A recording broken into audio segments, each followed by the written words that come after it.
Master's degree? Master's everybody?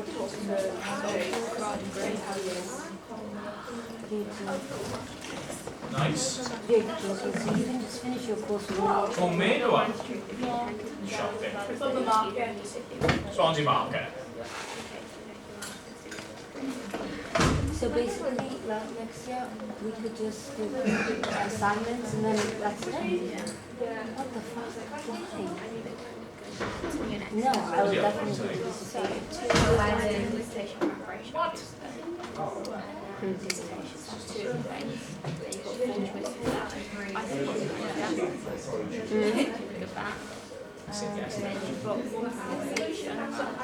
Eureka.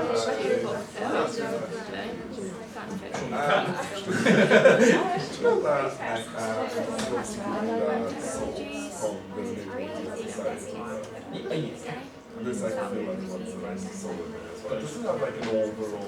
I think I probably Yeah, like obviously the way I'm like. Where do you go to the module presentation?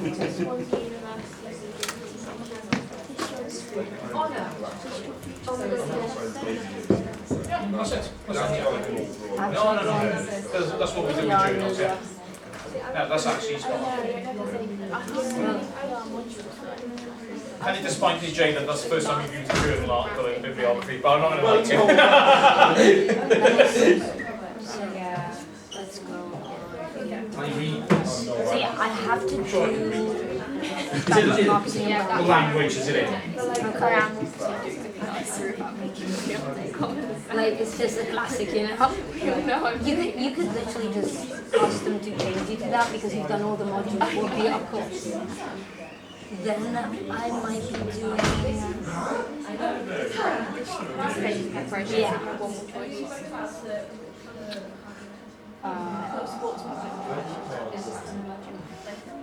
Why they're so shit.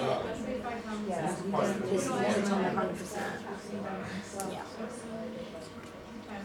I don't know, I'm not really interested in gaming, but at the same time it's kind of like median identities, gender, race. Yeah, I can't do theory in 1 more year, like I'm gonna lose my shit.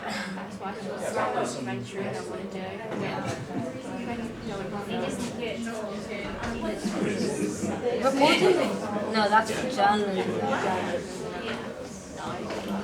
So yeah, we maybe have to do the game. One of these two. Yeah, I'm not really into that.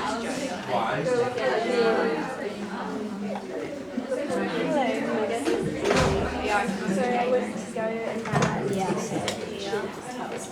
wow. No, we have two. I get 20% off at JC. Yeah. That's one. So basically, if we ever go to JC, just get me for us. Digital futures. Because I always wait for it to shoot. I don't know that was my own. Yeah. And then it came up as like, and I was like, I'm just going to take it. Why are you so shit last year? I do not understand this. Oh, that's PR. Oh, there's subversive and interrupted PR.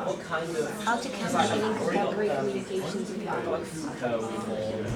Focusing on subversive. Oh, there's doctor. On subversive and interrupted campaigning in philosophy.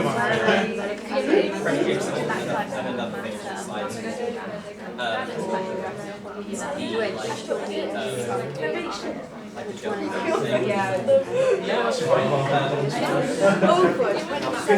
I don't know what to do that or digital futures because I find it really that sounds like fun too.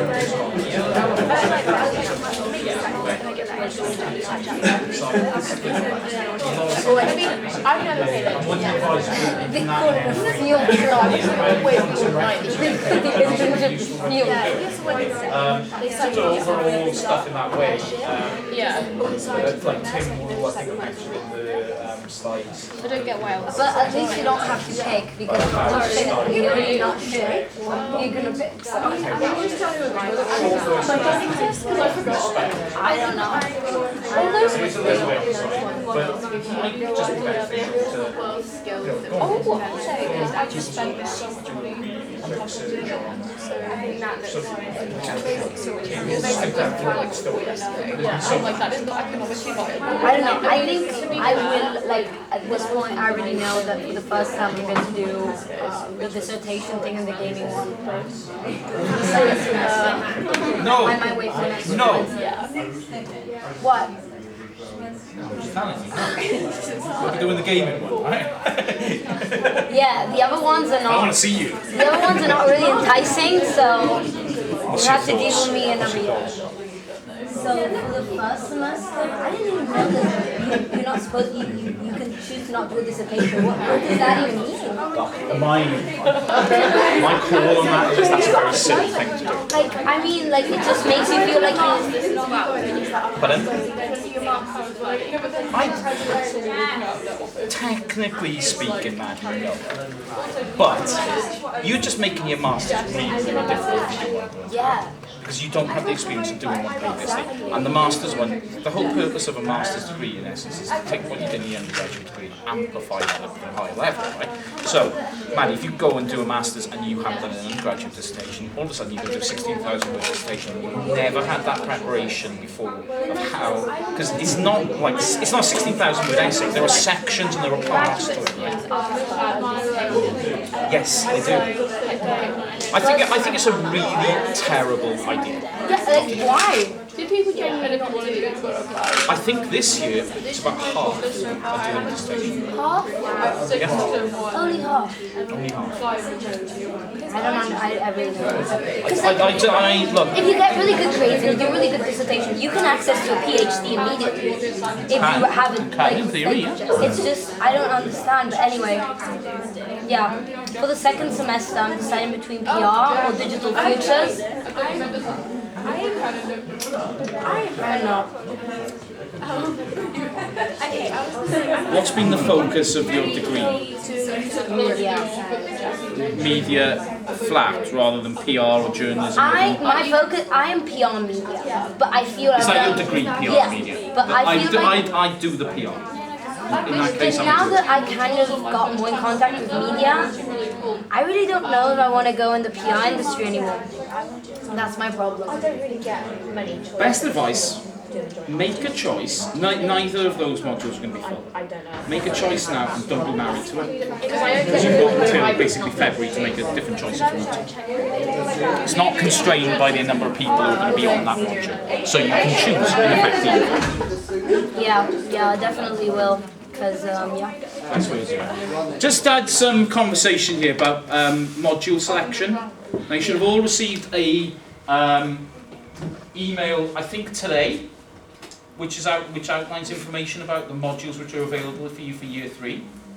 There is a module selection meeting in Glyndŵr B on Wednesday, I think at 12:30.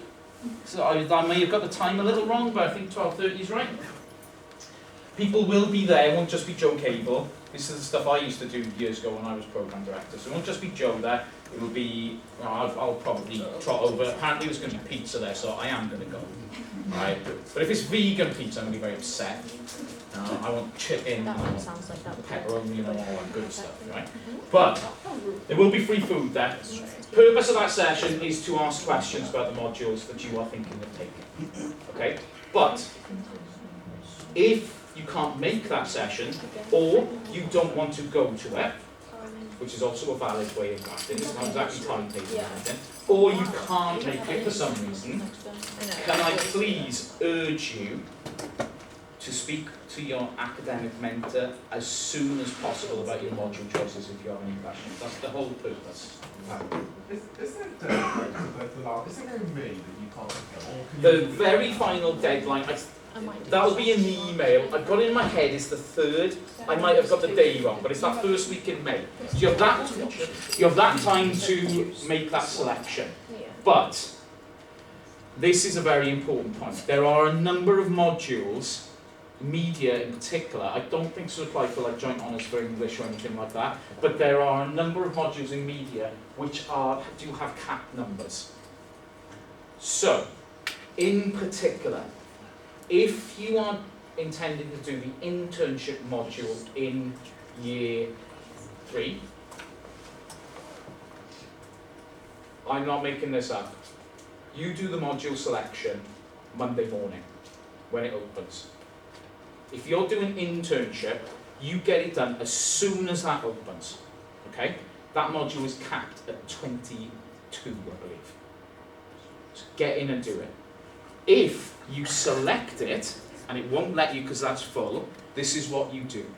You immediately send an email to the program director responsible, will be Joe Cable, asking can you be put on the waiting list for that module.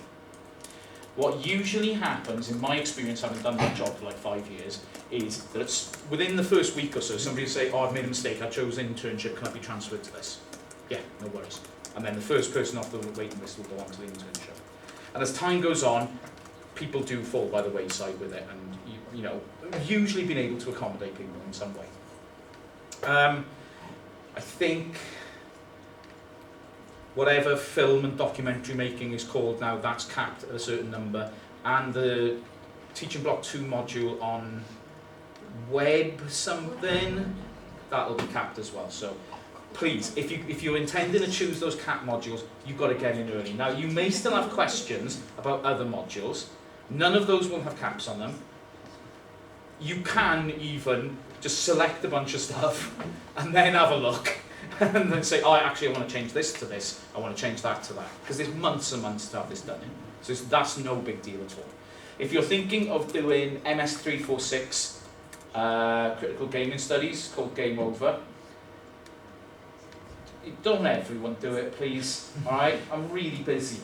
Please. Okay? There's enough of you on this. But I would be glad to see you there, obviously. Do you have any questions before I get back to this? No?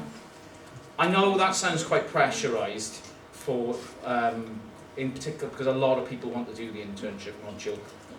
But please do get in as early as possible. And please don't panic if you just miss it. There is usually a way to make that accommodation, right? But you do have to let Joe know ASAP about that. Okay, so, where are we at?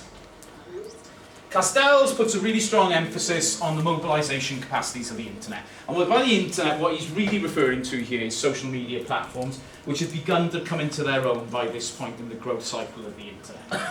So he implies that internet communication created street protest. He gives it a causal relationship. Okay? This caused that to happen.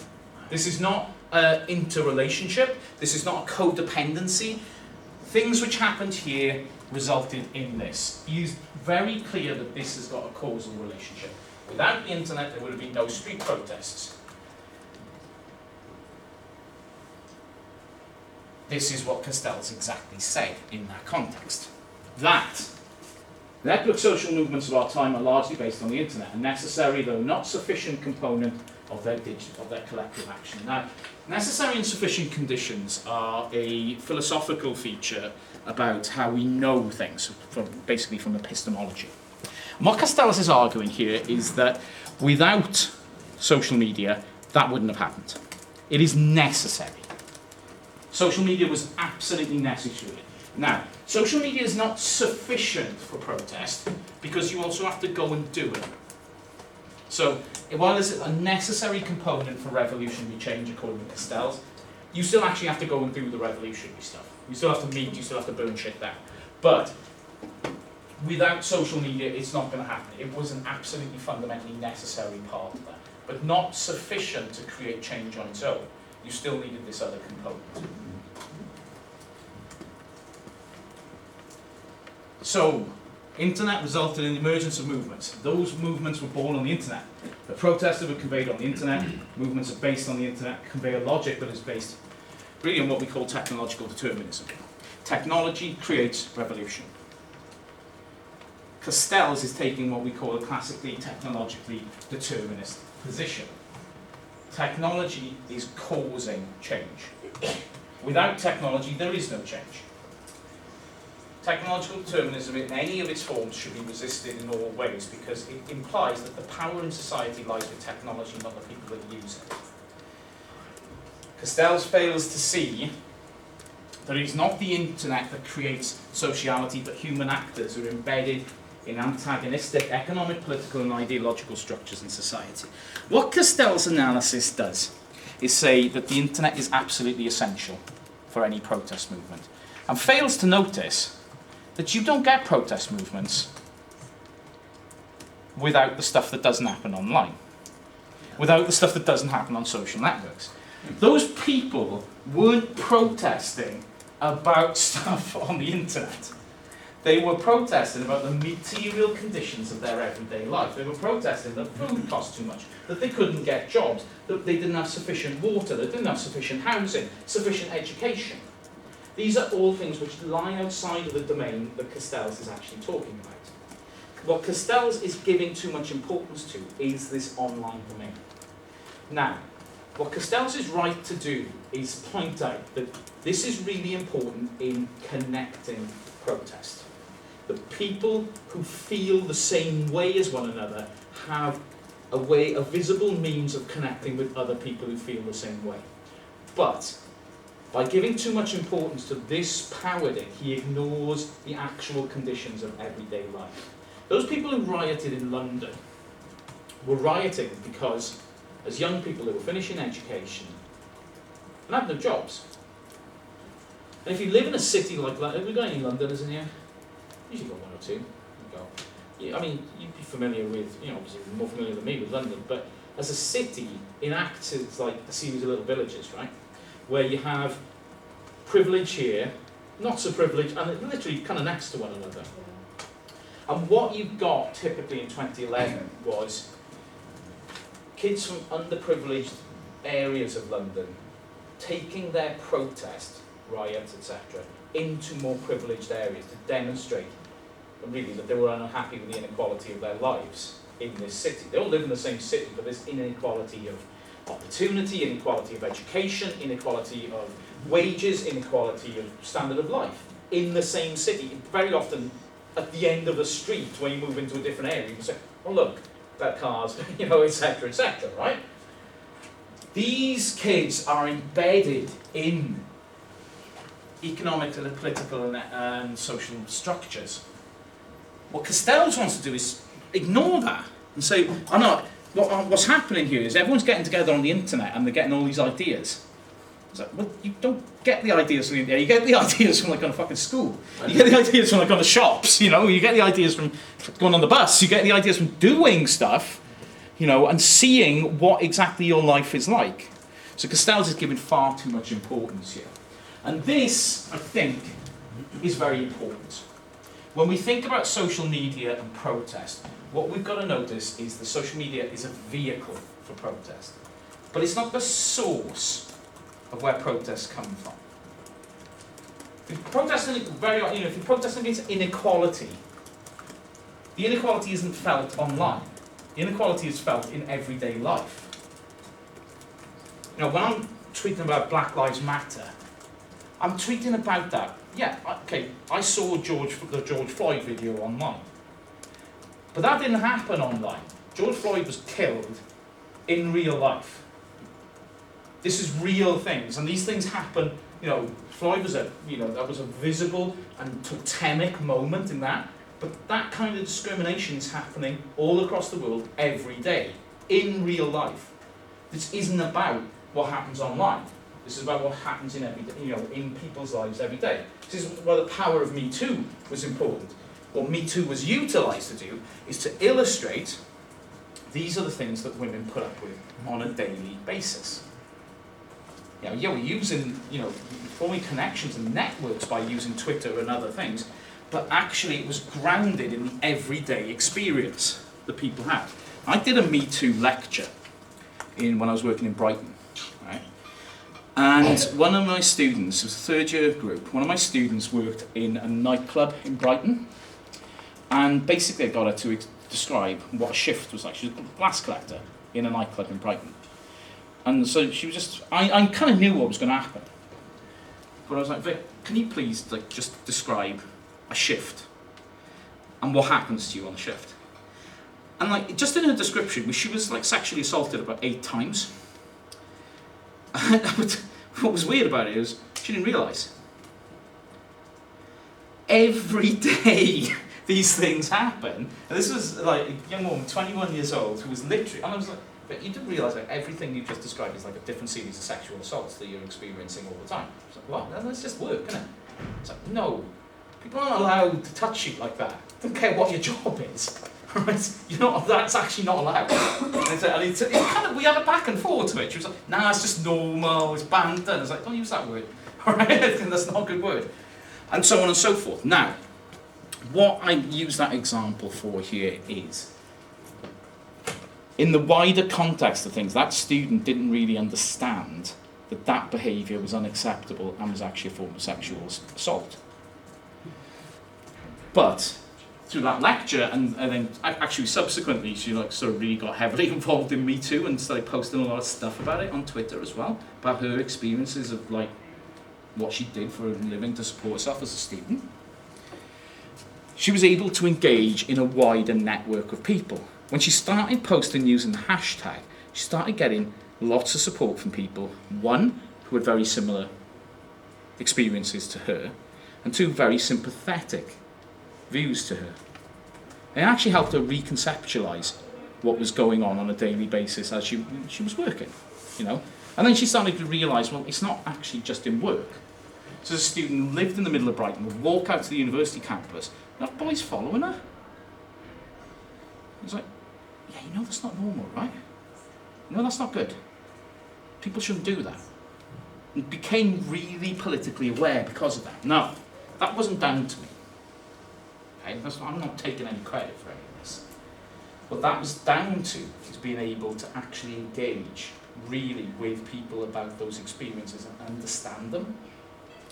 But to go back to this, it is those experiences that were important. Those experiences happen. They're concrete things that occurred. They're not something which just happened in discussion online. What we're talking about here is actual things which occurred. Castells fails to see he thinks that the internet creates stuff. It's actually the internet amplifies. It doesn't create the problems and doesn't create solutions to the problems. It's simply a medium to communicate those things. I'm going to skip over this, but really I'd give some context here about what the internet actually is. Don't give it too much power. The internet's a network. Without human actors, it's really just a flow of information. It's human actors that give it character. So Castell's model is simplistic, and he shares this widespread ideological talk about Twitter revolutions and Facebook rebellions. The first became popular when the conservative Andrew Sullivan claimed the revolution will be twittered in the context of the 2009 Iranian protests. 2009, similar set of events in Iran, not very successful, but protest movement which was able to coalesce around Twitter in Iran. Unsurprisingly, the Iranian government shut down Twitter in order to stop these conversations going on. Now, the idea of calling something a Twitter revolution or a Facebook rebellion is really, really deeply problematic. Here we're talking about countries like Iran, Egypt, Tunisia, etc. What's wrong with what these guys are saying? They're saying, like, you know, the revolution in Tunisia was a Twitter revolution. What is that positioning the revolution as? Twitter's fault. And what does that mean? Well, I mean, I would have inferred from calling it just a Twitter revolution that these people don't have like valid issues to be protesting about. I see where you're coming from, Will, but not quite. But I see where you're coming from. It's a good point. The countries, they blame it on the victim, which is Twitter, whereas looking the reality is how the democracy, or like the lack of democracy. I also see the point you're making. I don't disagree, but there's something bigger to this. Ken? It like shifts away the actual work, like the actual conditions that like led to it. Yeah. It like moves the emphasis away, but it also pushes the emphasis away on the people who were actually like there doing the work, like actually involved in the work. That's closer to what I'm getting at. Yeah, the actual people who do this are Tunisians, Egyptians, Iranians. These are American companies. And you have a group of Americans and Western academics standing there saying, ooh, the revolution in Egypt, that is the responsibility of an American company. Look how wonderful that is. This wouldn't have happened if it wasn't for this American company intervening and allowing these people to have social and democratic change in Egypt. It doesn't happen without America. This is what we call colonialism. This is a colonialist ideology. That, you know, the only way that actual meaningful change can happen in the world is if America or the UK or another country like that actually enacts it to happen. This is a ideological position which has been going on, well, really forever, but certainly since the Industrial Revolution, where, you know, it's like all these people around the world, they can't get it done. Needs us from the West to come and show them what's going to be done, you know? This is the ideological position of the Iraq War of 2003, for example. It's like, Iraq, it can't sort its shit out. Yeah, it wasn't involved in 9/11, but we're going to go there anyway and enact regime change and make it really nice. And guess what? That didn't fucking work. So, it's another form of colonialist ideology. The idea that, you know, these people can't get their shit together unless they've got Facebook. And it's only then, when they've got Facebook, can they have a revolution. We're going to do, you know, they need our tools. They need our stuff to get it all together. Not true. It's a reality. Society is far more complex than any of these things suggest. And the role of social media in particular is far more complex than any of these things suggest. When people actually did some proper research on what happened in Egypt, for example. So these are people who went into Tahrir Square, which is the big square in the centre of Cairo, to protest against the Egyptian government in 2011. What they found, face-to-face interaction, according to 93% of the people who took part in the research, was the most important form of communication for that action. The Twitter revolution didn't even happen. There was no such thing. The Twitter revolution, in essence, was an invention by people in the West to try and explain how we had a role in this wonderful thing happening. How we had a role in the democratization of the Arab world through our companies, you know, having a presence there. But the truth is, it didn't. People who actually took part, nah. Twitter, only 13% of people surveyed who were there in Tahrir Square said that that was important. And that's unsurprising, seeing as most of them didn't have phones. How were they supposed to access Twitter? You know, this is, yeah. Interpersonal communication was actually far, far more important. So, this actually was replicated with people in the Occupy movement. People who actually went to the Occupy movement, even though this is more closely aligned again with social media, they argued that face-to-face communication was actually vitally important to this. Actually, old-fashioned communication is critically important in order for people to actually enact protest itself. Simply social media alone is no good. And this was confirmed by the Occupy Media Survey.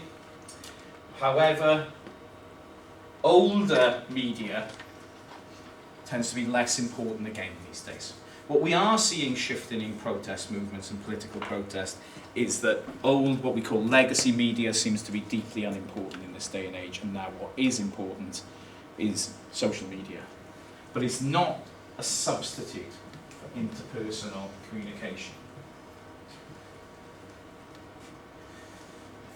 I'm going to skip over this a little bit. Paulo Gabaudo's work basically puts a confirmation to all the stuff I was talking about. Gabaudo did a heavyweight analysis of these movements that took place in the Arab world and in the Occupy movement, and basically comes to the conclusion that there are hierarchies, there are leaders. You're all familiar with the idea of, probably, I hope you're familiar with, from audience theory, the idea of the two-step flow model. Ringing a bell? So this is the idea that came out in the 50s, that actually audience behaviour is dictated not by brutal sort of hypodermic syringe model ideas, but instead what we have is a process of mediation. The people who we respect in the media, they give out messages and we agree with them to a greater and lesser extent. And what Gabaudo found was that actually communication flows when it came to protest largely coalesce around very important people. That you have almost a protest influencer hierarchy of things, where very important people become visible in networks, and it's their information flows which become very, very important. Those information flows don't have to be social media. They could appear in other media as well. But these are not leaderless. Basically, the idea of a Twitter revolution would be that it's a leaderless revolution. Everyone compiling together. It's actually being part of this wide distributed network, which is the only important thing. Doesn't seem to be the case. There is no such thing as leaderless protest. Okay. And this is a very good example of the idea that there is no such thing as a leaderless protest. The Me Too movement. Me Too can be seen as a very different kind of protest than something which is trying to create a revolution. I don't mean by that that the aims of Me Too are not revolutionary, but it is not the expressed aim of the Me Too movement to overthrow governments, is what I'm talking about. Their aims are to expose both people and organisations and institutions as being complicit in sexual harassment and the sexual assault and the sexual domination of women in everyday society, and to expose the extent of patriarchal relations within society. That in itself is revolutionary, but it's not trying to overthrow a government in doing it. It's simply trying to make visible what is there. There isn't, because of that, a direct target for Me Too, except the ideological target of patriarchy itself. The idea that still, today, society is largely run on the basis of male domination, and that men can do what they want. And this is a movement not based on political protest per se, but on the sharing of experiences to surface how big this problem is in everyday life. So the form of protest here is actually quite different. But, as I said, this is not a leaderless movement because of that. Me Too sheds light, much more I think, on social media as a site of what we call hegemonic contestation. This is a movement challenging the dominant orthodoxy of patriarchy in society. Therefore, it is a movement not engaged in material change, but instead in ideological change, to change ideological positions. And social media, therefore, provides a platform to share information and experiences that reveal the hidden experiences of women across the world. Because patriarchy doesn't always act in an explicit way. Patriarchy, if you like, is the hidden thing that allows men to abuse women. It gives affordance to that position. It allows that to happen. It doesn't have to be overt. A patriarchal ideological construct allows that to happen in a way where men can feel safe. That, we can do what we want to women. Nothing will happen because of it, because they're women, they're not going to be believed. If they report it to somebody, it's your word against his. Yeah? That is the focus of the protest, right?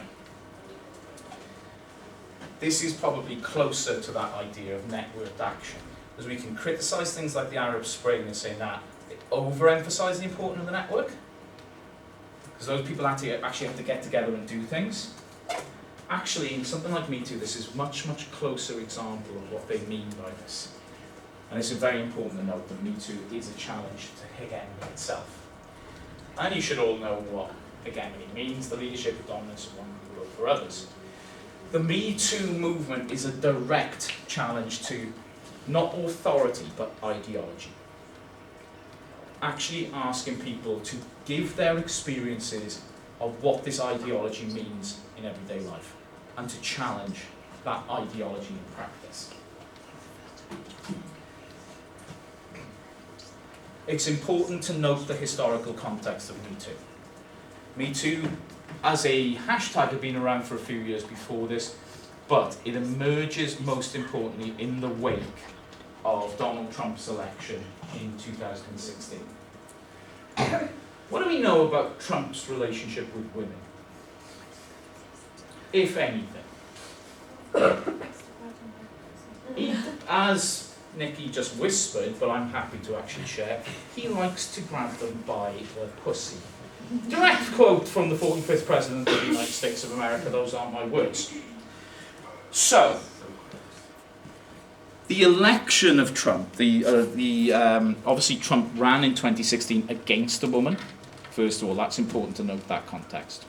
Secondly, during Trump's election campaign, a number of women came forward, 12 in fact, came forward in order to show that Trump had in the past sexually assaulted or even raped them.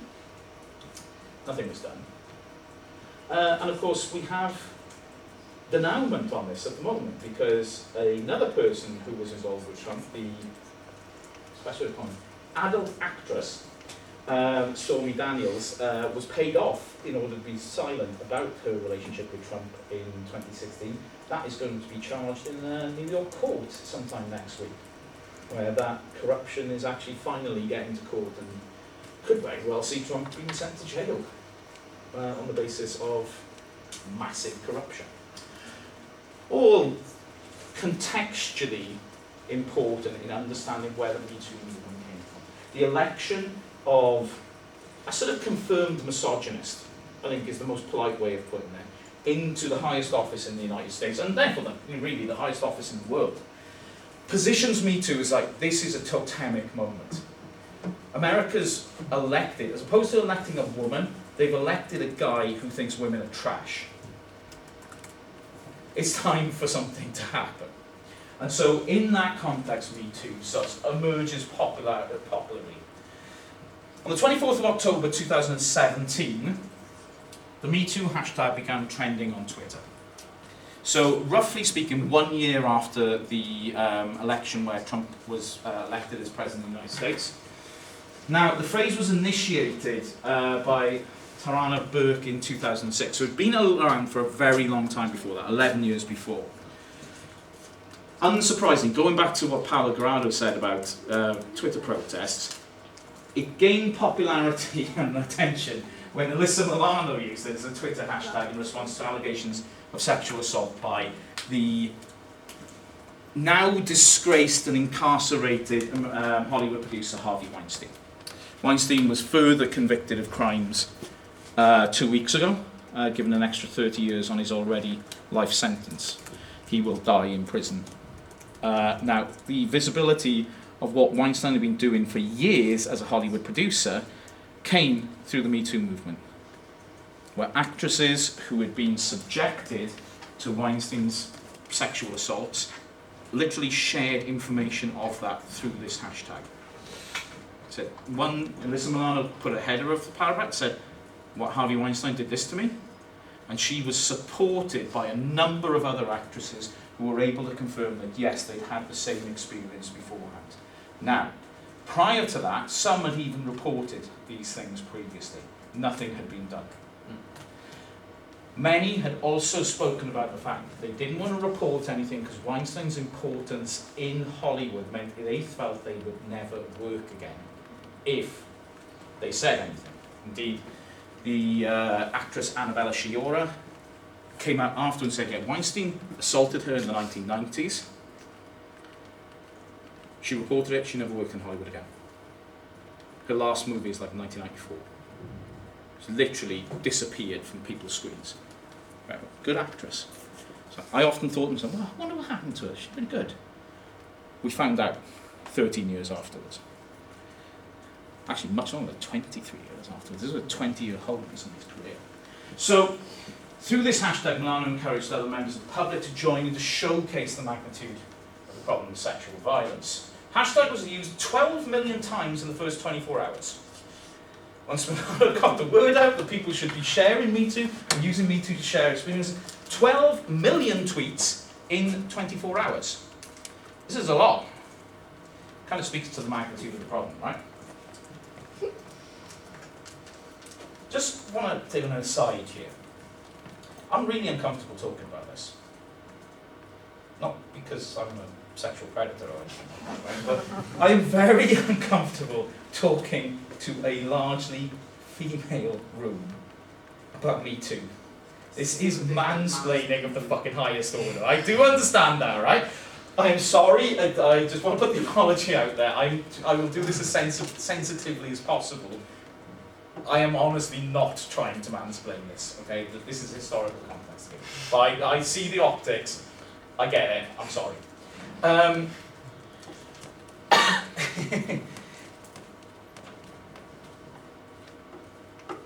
Me Too spawns a number of other hashtag-based movements, like Been Raped, Never Reported, for example. There's a number of variations on Me Too that emerge very quickly within Twitter ecosphere. But basically, they're all really tapping into a trend of people being able and willing to engage with resistance and challenge, in this case the sexism and patriarchy, and using social media as a means to do that, to engage with these challenges. Now, while I think that's true, what also occurs to me is that in the wake of Me Too and other events, like Gamergate, for example, if you do MS-232, actually we do quite a bit of Gamergate, right? What we have now in your generation, so I think you're a different generation of people to these generation, is a knowledge that whereas there is power in this, there's also danger. For every 10 wonderful tweets that Alyssa Milano got in support of her position, she got harassment. She had threats to her life, she had rape threats, threats to her family, etc. This is not without danger. Now, you can always ascribe these things to like faceless people on the internet who you'll never see. Maybe. Maybe that's true. Do you want to take the risk? No, I don't think people want to take that risk. And therefore, even though social media allows a kind of distance for people to express themselves in this way, it's still fraught with difficulty. I think overwhelmingly what happens for women who engage with Me Too is a kind of positive affirmation that they're not alone and that there is support for their experiences and that their experiences are valid. But that has to go hand in hand with the knowledge that there are going to be fucking dickheads out there who are going to attack you on this basis, to say you deserved it, to threaten you with these details. That's a very, very difficult step to take. And I think what we're seeing on social media now is less willingness, perhaps, to engage in this kind of movement, simply because that is more known about. That backlash, that element, is something that people understand and know about and want, understandably, to avoid. You know, that's horrible. To read something like that, I've never had any message like that. I don't know what it feels like. That's, you know, that's male privilege if you ever want to see it. If you want to see patriarchy in action, I don't have to get things like that. Right? That's how patriarchy works. But so I can't empathise directly with what this is. But I can look at it and think, fuck me, I don't know what that would do to me. So even though there's a willingness to engage, I think maybe there's a rock back. As people see the consequences of what engagement involves, I think maybe there's a movement backwards. That's why, like in terms of generational things, people might say your generation is less willing to engage in these kind of things. Well, yeah, I get it. I understand why. It's not because you're not engaged. It's certainly not because you don't care. It's because you understand the risk. I understand that. Okay. So the historical context was really important here. At the same time as Me Too, Resist Trump became a major hashtag in the United States, as Trump's sort of it's the best way of putting this, but as Trump's agenda became very clear to people, this became, they sort of got conflated one another. That Me Too was an anti-Trump thing, and that Resist Trump was a outspawn of Me Too. That conflation of these things was really problematic. I don't think Me Too had anything to do actually with Trump himself. It was born out of the idea that Trump, or it became popular at least, because of the atmosphere in society when Trump was elected, but there wasn't people directly talking about Trump in it.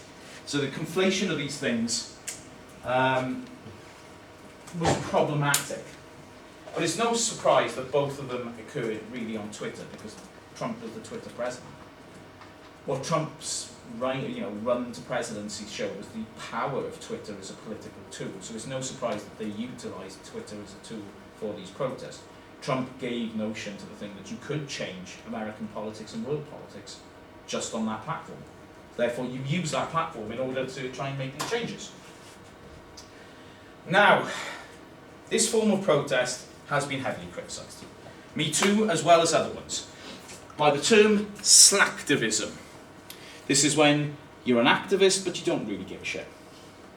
It's like, yeah, I'm going to tweet about Black Lives Matter, yeah, but I'm not going to go to a protest, because that's the whole thing.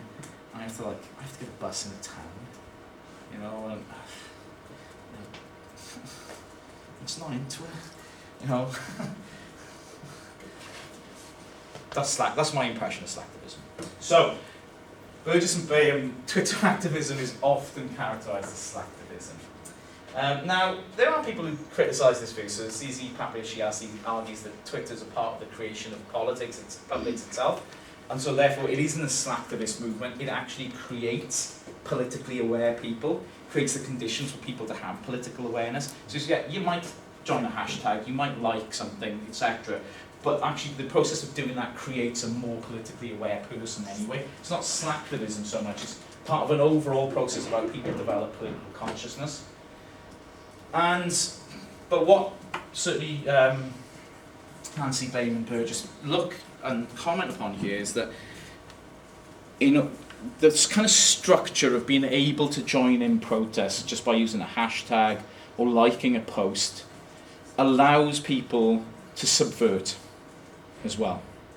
You can retweet something with a really sarcastic reply, or you can comment on something in a way that takes away the meaning of the message itself.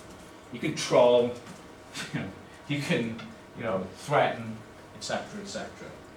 So slacktivism, the idea that this can take place via social media, has been criticised not just because it's inactive, but also because the meanings that we give out on this method can be subjected to change by others as well. So, social media protest is going to be the way that protest works. There's a reason why Gary Lineker said that and tweeted what he did. He knew the impact of it. It is the way that we're going to enact protest.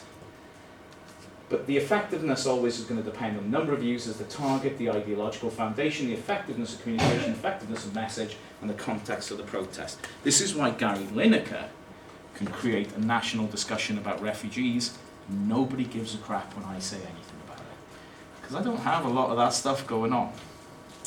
And these things are always going to be important mediators. The point being, it ain't Twitter. There's a whole bunch of context that goes into it, which actually makes the protest effective or not. Have any questions? Okay. Homework for the weekend. I expect you all to go and create a Twitter revolution by Monday. Let's do that.